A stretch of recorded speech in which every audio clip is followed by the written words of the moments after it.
السلام علیکم۔ Welcome back to Zee Stories. ہماری آج کی کہانی کا نام ہے مغرور شہزادہ۔ کہانی شروع ہوتی ہے ایک خوبصورت اور شاندار سلطنت سے جس کا نام شاندار آباد تھا۔ اس سلطنت کا حکمران بادشاہ سلیمان تھا، جو اپنی حکمت، عدل اور رحم دلی کی وجہ سے پورے ملک میں مشہور تھا۔ بادشاہ سلیمان کا ایک بیٹا تھا، شہزادہ عزیز، جو اپنی خوبصورتی، ذہانت اور بہادری کی وجہ سے سب کی توجہ کا مرکز تھا۔ لیکن شہزادہ عزیز کی ایک بہت بڑی خامی تھی۔ اسے اپنے مال و دولت پر بہت زیادہ غرور تھا۔ وہ ہمیشہ اپنی دولت کا فخر کرتا اور غریبوں کو کمتر سمجھتا۔ اسے یقین تھا کہ دولت ہی سب کچھ ہے اور اس کے بغیر کوئی زندگی گزارنا ممکن نہیں۔ شاندار آباد میں ہر سال ایک بڑا میلہ لگتا، جس میں دور دراز سے لوگ آتے اور اپنی ہنر مندی کا مظاہرہ کرتے۔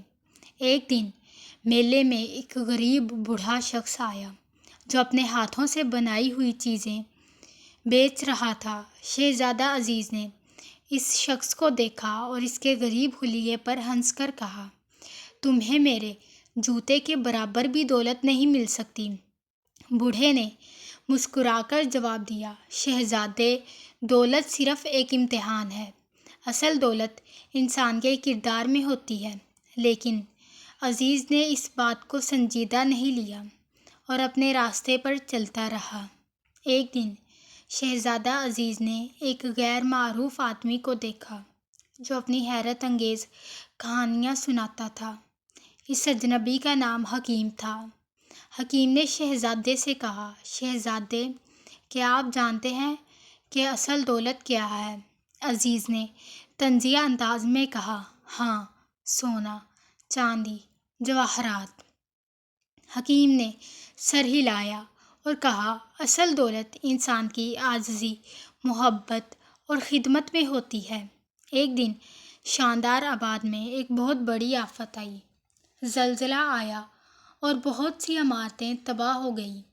بادشاہ سلیمان نے اپنی رعایا کی مدد کے لیے تمام وسائل جمع کیے۔ شہزادے عزیز کو بھی بادشاہ نے حکم دیا کہ وہ لوگوں کی مدد کریں۔ عزیز نے غرور سے کہا، میں ایک شہزادہ ہوں، میں ان غریب لوگوں کی مدد کیوں کروں؟ بادشاہ نے کہا، بیٹا، ایک حکمران کا فرض ہوتا ہے کہ وہ اپنی رعایا کی خدمت کرے۔ لیکن شہزادہ عزیز نے بات نہ مانی اور اپنے محل میں رہنے لگا۔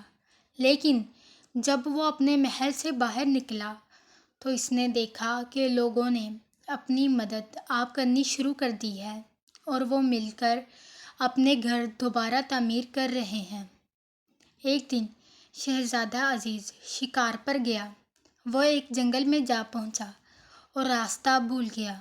اس کے پاس کھانا پینا کچھ نہ تھا اور رات کا اندھیرا چھا گیا۔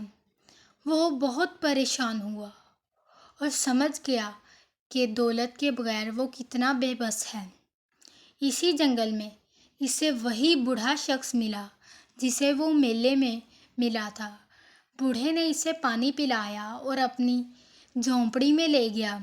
شہزادہ عزیز نے بوڑھے سے معافی مانگی اور کہا، مجھے سمجھ آ گیا کہ اصل دولت کیا ہے۔ بوڑھے نے مسکرا کر کہا، شہزادے، عاجزی اور انسانیت ہی اصل دولت ہے۔ شہزادہ عزیز واپس محل آیا اور اپنے والد سے معافی مانگی۔ اس نے اپنی رعایا کی خدمت کا عہد کیا اور لوگوں کی مدد میں لگ گیا۔ اس نے اپنی دولت کا بڑا حصہ غریبوں کی فلاح و بہبود کے لیے وقف کر دیا۔ اب لوگ اسے ایک محبت کرنے والے اور عاجز حکمران کے طور پر جاننے لگے۔ شاندار آباد میں ایک نیا دور شروع ہوا، جہاں شہزادہ عزیز نے اپنی غلطیوں سے سبق سیکھ کر اپنی رعایا کی خدمت کی۔ اس نے سچائی، محبت اور عاجزی کی طاقت کو سمجھا اور ایک بہتر انسان بن گیا۔ اس کہانی سے ہمیں یہ سبق ملتا ہے کہ غرور انسان کو تباہی کی طرف لے جاتا ہے، جبکہ عاجزی اور خدمت انسان کو اصل خوشی اور سکون دیتی ہے۔